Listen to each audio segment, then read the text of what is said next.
Don't cover yourself from me. He caught the sheet and tore it from her clenched fists. I want to see what I paid so handsomely for.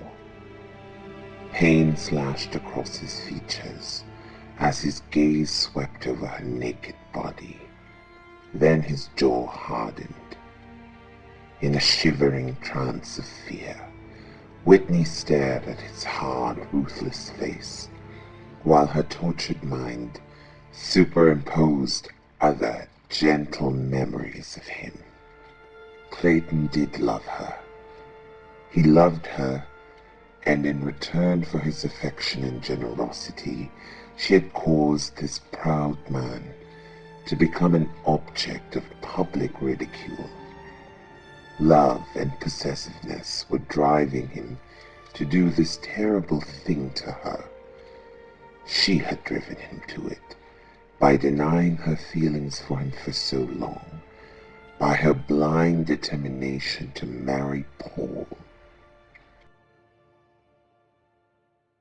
As Clayton stood there, looking down at her, he suddenly felt neither a desire for her body or even a desire for revenge. All he felt was an increasing and overwhelming sense of contempt and revulsion. Lying there, with her gleaming hair tumbling over her smooth shoulders, and her beautiful, treacherous green eyes fixed on his face, Whitney Stone represented the living proof that he was a complete fool, a dupe. He had squandered a fortune in money and invested a wealth of naive dreams in a scheming, shallow little slut. And that's the edited version released in 1999 to correct the original 1985 version where the hero just goes ahead and rapes her and the heroine absorbs and processes her violation thus. He hadn't deceived her. She had deceived herself. He hadn't stolen her virtue. She had given it to him. She had given it to him. So, if all that hasn't scared you off, I'm pleased to say that's probably the worst of it. Not just because I think it adequately shows what we're going to be dealing with, but also because I couldn't get any of my friends to do any more dramatic readings of content far worse than that. In any case, gird your loins, kids, because what comes next still isn't going to be that easy. This is your smart older sister, and today we're talking about why we like things messed up when it comes to fictional love.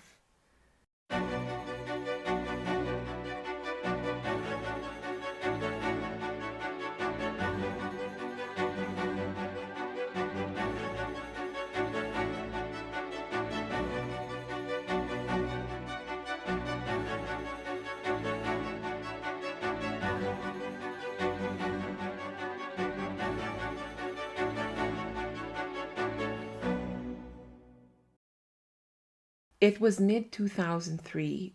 I was a junior in high school.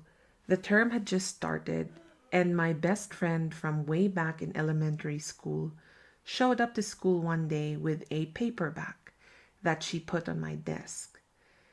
We had about half an hour before our next class, and she thought I'd want to check out her mother's favorite romance novel. By the time the bell rang, I was about 4 or 5 chapters in, and I was hooked.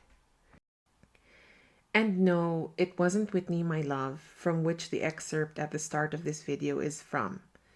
But it was Judith McNaught, only it was Something Wonderful, which was published 4 years after Whitney, My Love.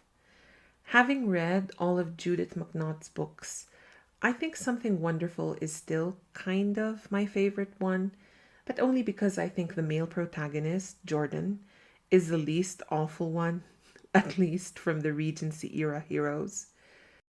And yes, I can say that, even when I go back and find this. The quote from Ingersoll caught Jordan entirely off guard. reminding him poignantly of the enchanting, curly-haired girl who could quote from Buddha or John the Baptist, depending upon the occasion. Unfortunately, it only made him angrier now, because she was no longer that girl. Instead, she had become a scheming little opportunist. The artless, adoring child he had married was angry now because he was alive.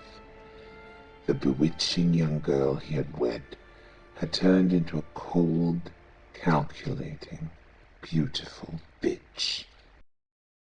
Now, if you think this is going to be a video where I shit on vintage romance novels, trust me, you are very wrong.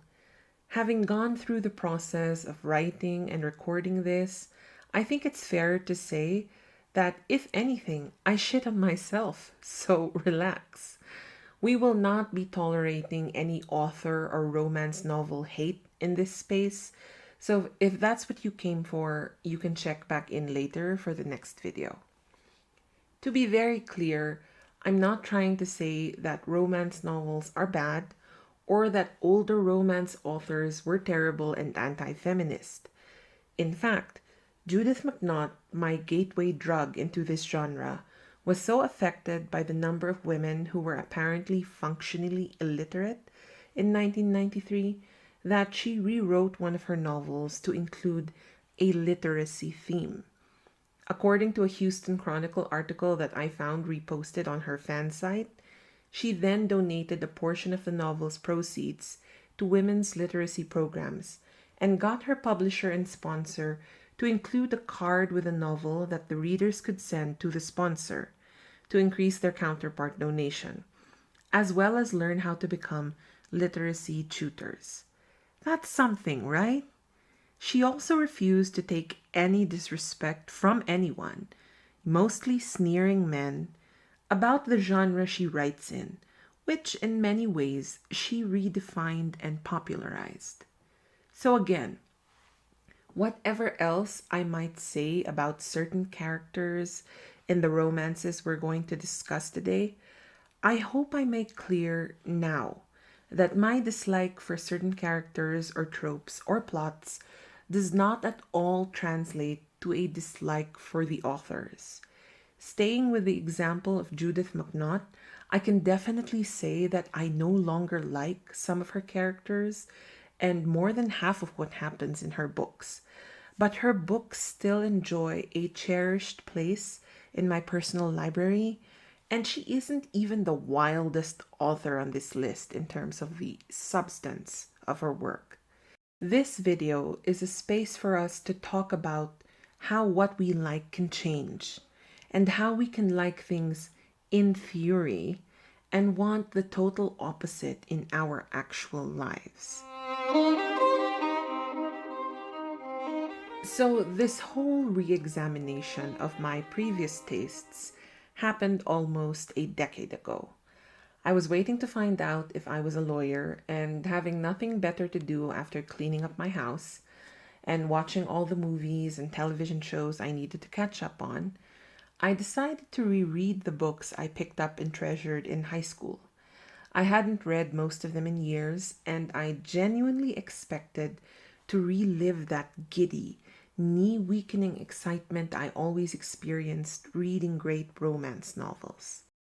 Instead, I was resoundingly grossed out by a lot of what I'd found, for a lack of more descriptive term, fan yourself hot when I was younger. And it's not just the Regency historical romances.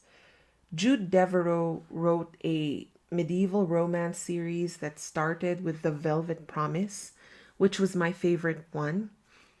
It's about an absolute asshat of a man named Gavin Montgomery who is forced into an arranged marriage despite being in love with another woman. He then falls in love with his wife, but only after violently mistreating her, incidents of arguable infidelity on his part, the loss of their child, and an insanely convoluted abduction and attempted murder plot. And for whatever reason, Teenage me looked at all that shit and thought, oh wow, couple goals. Even contemporary romance novels that I was sure were safe and free from problematic themes managed to give me squick. For example, in the third novel of Nora Roberts' Chesapeake Bay series, Inner Harbor, there's a scene where the male protagonist, Philip, confronts the heroine, Sybil, after finding out that she's been dishonest about something admittedly important. Now, in the first two books of the series, Phil is the witty, funny, smart one. In his own book, he morphs into this unbelievable asshole half the time, and the most strident example of that is in that scene where he corrals Sybil on a boat, rows off to a remote location, tells her they're going to have sex, and when she says, "Oh, no, we're not," he's like, disagree, you're a liar. And then they have sex, which is okay. I don't know how I read that in high school and didn't think, oof, that's kind of rapey. And as this was all happening, as I was going through book after beloved book and finding that I then kind of hated it, I couldn't help but wonder, what happened? Did I suddenly become a snowflake? Maybe it's like this one professor told me in law school that once I studied the law, I'd never consume media the same way again. That I'd look at that near ending scene in Princess Diaries 2, where Queen Clarice marries Joseph instead of Anne Hathaway marrying that British guy, and think, yeah, that marriage is probably void because depending on Genovian law, there are probably formal requisites like a marriage license or formal notice to the civil registry. Was that it? Had the law ruined my capacity to enjoy romance novels? I mean, maybe. Lots of lawyers are romance novel writers, so that's probably not the case. Almost 10 years after the great reevaluation, and I'm pretty sure what happened was that I was reading this content with wiser eyes. As compared to teenage me, who thought that the sweetest thing ever was a guy being so controlling and possessive that he was threatened by my close relationship with my tiny youngest brother, me in my 30s has lived and learned enough to see that nonsense for what it is. I considered myself a feminist at the age of 8, but my sense of what that means has and will continue to evolve. But if that's the case, that people just age out of their toxic preferences as their brains develop and life happens, why do I return now and again to these bodice rippers? Why do so many women actively search for the unhealthy despite being intelligent, highly educated, accomplished, just overall advanced in age and development that they should, quote unquote, know better? I ranted on Facebook about how horrified I was about once liking these kinds of books, and there was an outpouring of OMG, same, from so many incredible people whom I was genuinely surprised to learn had similar preferences. One mentor confessed that having a thing for Clayton Westmoreland, yes, the rapist in the scene quoted at the start of the video, is the reason she married so late in life. It took her a while to like nice and non problematic. This woman is a really tough lawyer, fantastic at her job, argumentative, hard to rattle, decisive, the girl boss of girl bosses. How did she spend 20 years of her life sighing over someone she'd probably be prosecuting in real life? I hope the fans of dark romance don't feel attacked, as I'm not invalidating their preferences in fiction. There's plenty out there that's darker and more problematic than Whitney My Love, and most people can love it on a page and loathe it in real life. Not everyone can get so hung up on a fictional bad guy that they forego healthy relationships in real life. In reality, I'd probably have beat Philip with a paddle and thrown him off board, or just jumped out and swum back to shore. No guy ever managed to force me onto a boat like that, mind you, but I have been in a few claustrophobic situations with overly presumptuous and aggressive men. Like being stuck in a car in the middle of a rainstorm with someone who completely misconstrued the fact that I agreed to let him drive me home. I jumped out of the car despite my home being more than 4 miles away, no other means of transport in sight, and I just walked my way in the wind and rain, in heels, to a nearby gas station. After what I did to make him let me out, I really expected him to chase me down and try to do something drastic, but luckily for both of us, he just put himself back together and drove away to lick his wounds. Like Phil, he was a pretty charming and funny guy up until that point, and I loathe him now because of what he attempted. And yet, that's because those kind of things happened to me in my late teens and 20s when I definitely knew better. If I had encountered a Clayton Westmoreland or his equivalent around the time when I was reading these books and still developing my sense of what acceptable and unacceptable romantic behavior is, who knows what would have happened? Again, one of the smartest and fiercest women I know admitted to having a messed up love life because her preference was so shaped by what she encountered in her favorite romance books. The upside is what's portrayed as acceptable or desirable behavior in an ideal relationship isn't static. It's not just we as individuals that are evolving with time. We are so shaped by our culture that even matters once considered hardwired into biology are being shown to be affected by culture. For those interested in this topic, I strongly suggest you check out the work of the Japanese social psychologist Shinobu Kitayama, starting with culture and the self. He was also involved in this fascinating study comparing self esteem in American and Taiwanese participants and how their brain waves were different in response to success. Take note that their participants were grouped based on nationality, not ethnicity. If I understood their findings right, their conclusions were that because there was no automatic response to success measured in the Taiwanese participants' brainwaves, then it's not so much that Asians raised in Asia are pretending to be modest when they succeed. It's that our modesty culture trains us not to feel too strongly when we do well.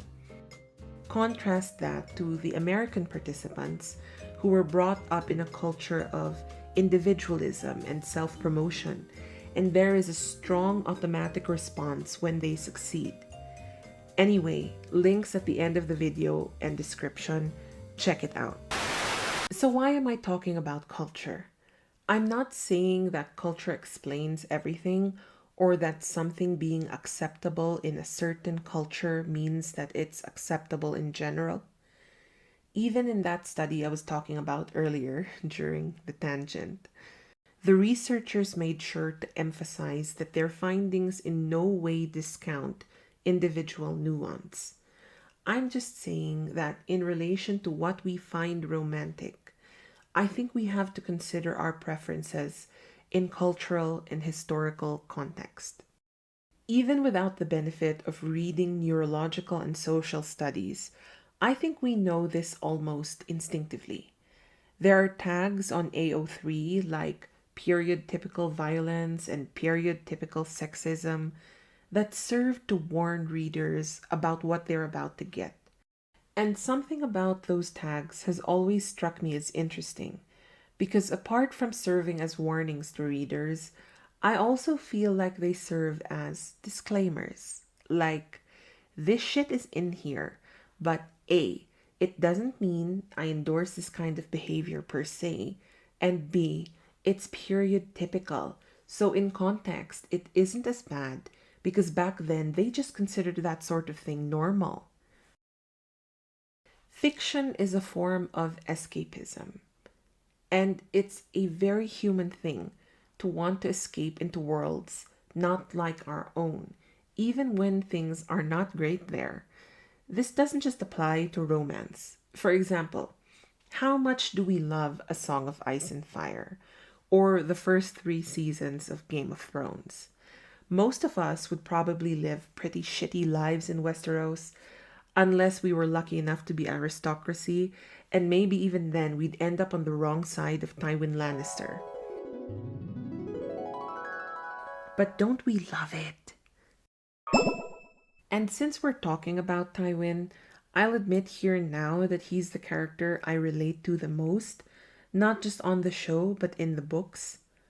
And having read this really fun study by Gregory Webster and Jessica Campbell out of the University of Florida, I know for sure that means there is definitely a part of myself that I see in Tywin. In that study, the researchers asked participants to take tests for the Big Five and dark tetrad personality traits. They were then asked to rate specific characters on the same personality traits. There were a number of interesting findings in that study, so I encourage you to go read it later. But for our purposes, what stuck out to me is the fact that the participants' traits reflected in how they scored the characters they were asked to assess. So, say someone who scores high in Machiavellianism would probably see Machiavellianism in others, even in fictional characters. And because we relate to it, we like these characters. In my actual life, I know that the ruthlessness, cunning, pettiness, and pride I so adore in Tywin are things that I have to temper and sometimes repress in myself. When I was much younger, I would lean into that dark side. I had a reputation for being incredibly vengeful, and it got so bad at one point that one law school classmate I was feuding with even had a meltdown where she shrieked to anyone who would listen that I was evil. Which is saying something considering we were all a bunch of vicious law students clawing our way up over one another. I promise I've gotten much better since then, mostly because life sanded away at those jagged edges in my soul instead of hardening them, but also because my astrologer told me I shouldn't wallow in that dark side too much. But there is no denying that those elements in my core are still there, and perhaps they always will be, even though I work every day of my life to manage them. Through Tywin, I get to live through what it would be like to fully embrace that side of myself, to smite those fucking disobedient upstart vassals who dare. So, romance novels are a way of framing things in a way we can enjoy, especially when they have problematic elements. I said this before when we were discussing horror movies, specifically week 1 of my 30 Days of Horror series. If you've seen it and remember Michael J. Apter's book, The Dangerous Edge, The Psychology of Excitement, it's something like that. Fiction is like a cage around a tiger. It enables you to enjoy what otherwise would be a terrifying and extremely dangerous situation. I would only reiterate that when it comes to romantic fiction, though, the timing of your exposure is important. As great as they are, I don't think younger people should be reading the darker subgenres before they understand what healthy romance looks like. It's not the same as in horror, where the monsters are presented as monsters, creatures to be destroyed, escaped from, or avoided. In romance, the author is selling you something that you would presumably want. Reading about a hot werewolf boyfriend is not the same as reading about being chased down by your boyfriend who turns out to be a werewolf. Speaking of which, for those looking for a really good werewolf horror book, Thor by Wayne Smith is fantastic, despite some typos and editing issues. It was the basis of the Bad Moon movie. Anyway, before I spin out into a horror movie tangent, my point is that enjoying problematic romance is fine, as long as you know enough to know that it's problematic. Like, in terms of extremely problematic faves, I think right at the top of my list is the work of author Teresa Dennis. Teresa Dennis was the pen name of an editor at Mills and Boon, the publishing house I most associate with Bodice Rippers. And before her untimely death in a car accident, she turned out two of the most indescribably beautiful novels with fucking terrifying male protagonists that I would never want to encounter in real life because they are textbook dangerous predators. A big factor is just how well she writes, considering her settings are Renaissance Italy and 17th century Spain. Somehow things just happen believably, no matter how crazy things get. And things get crazy in her books. There's murder and torture, gore, infidelity, attempted poisoning, mutilation. It's a lot. And yet, and yet, I can read all that and know that I would never, but I understand the appeal. Again, I would never, but I understand the appeal. It's much clearer in the second book, The Flesh and the Devil, where the heroine confronts her husband about how fucking shitty he's been to her when he appears to love her, and why can't he just be kind? And he replies with, Were we talking of kindness? The green eyes were sardonic. It's easy enough to be kind to those who can be content with that. You were kind to poor Pedrino and to Luis's children.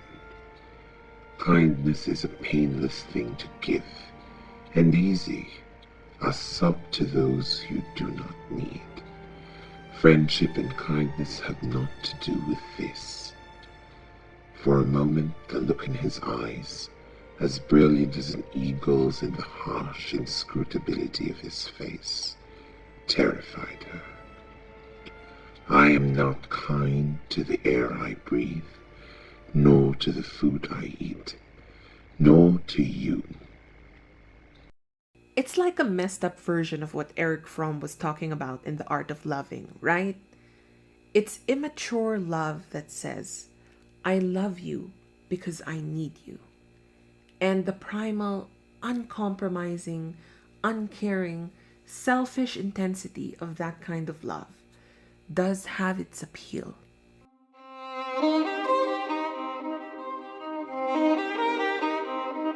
After all that, I wouldn't blame you if you were surprised by the fact that we love romance novels on this channel. Seriously, if you're a hater, go away. Or you know what? Stay and be proven wrong. If you think that romance novels are silly, absurdist fantasies for dumb girls, this whole segment is for you. For the rest of the lovers on here, we do see why romance novels tend to get a bad rap from certain quarters, right? Even when they're not overtly problematic, they tend to set up young, impressionable people with unrealistic expectations about love and romance. Against all that, the argument for romance novels is this: they're fun, and in controlled doses with full knowledge of what you're consuming, they're probably fine. Like my view on food, my view on media and cultural products is that you can eat junk. Sometimes the point of something is to enjoy it, even if it is absolute garbage that will fuck you up in the long run. But as with food, I do believe in sorting the cultural products I consume into a pyramid with all the fun, potentially harmful stuff at the teeny tiny top. So, out of all the books I read in a month, one will probably be horrible dark romance that I'll read just to gasp and shudder at. But then I'll put that book down and move on to self help or, I don't know, an almanac. Those still exist. No, seriously, those still exist. Anyway, it also has to be said whatever the issues with their substance, well written romance novels are things of beauty, just on a technical level. You can read a well written romance novel and just think, wow, that is how to write, without going into whether you like the content. And even if you don't write for a living, you can probably understand why the best writers are those who read a lot. Because in reading, they're picking up styles and learning what works. So, for really good romance novel writers, one thing they do really well is depict chemistry on a page, which I think writers in other genres can learn from. It's the same with film directors, right? Even the best overall have issues with romantic chemistry sometimes. And I am sorry, but I'm looking at you, Peter Jackson. I know how I feel. I'm not afraid. You make me feel alive. I can't. Taru. So it's small minded and unobservant to paint the whole romance genre as junk, especially if you think that it's just for girls. As if single men weren't the most miserable subset of the population, which I got into in my Barbie video. Mostly everyone is interested in love and romance. And if you're a guy and the only reason you're not partaking in the romance genre is because you think this stuff is just for girls, well, to put it mildly, you're missing out. And you're really not giving romance enough credit because often there are other themes in there that you might appreciate more than the romance. For example, Jude Devereux's Wild Orchids was not so much a romance book for me, but a chilling horror story. And if you've been watching my channel long enough, in fact, if you've just been listening to this video, you know that I absolutely love horror stories, even when they freak me out. Without spoiling it too much, there's this writer who visits a town to draw inspiration from a local ghost story about a witch who walked with the devil in the nearby woods. The romance aspect of it was actually pretty forgettable for me, and what keeps that story in my memory is the twist that there really is something dark and wicked in those woods, but not in the way the characters in the book thought. Jane Austen's classic Pride and Prejudice isn't just about love. It's a commentary on class and gender and how, yes, everyone's parents are cringe.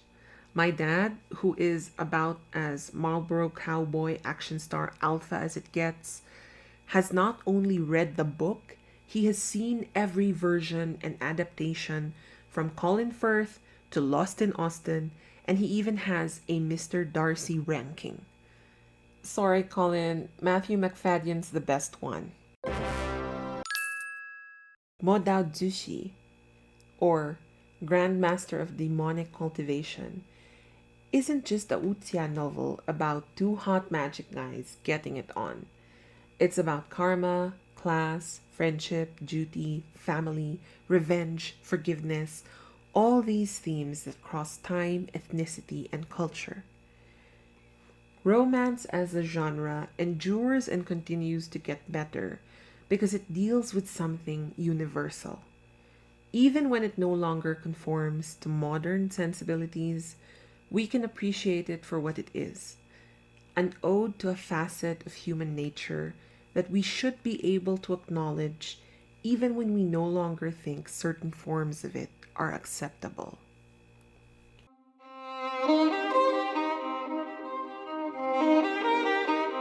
really just record a half-hour long video to tell you guys that I love romance novels and I refuse to accept any judgment for doing so?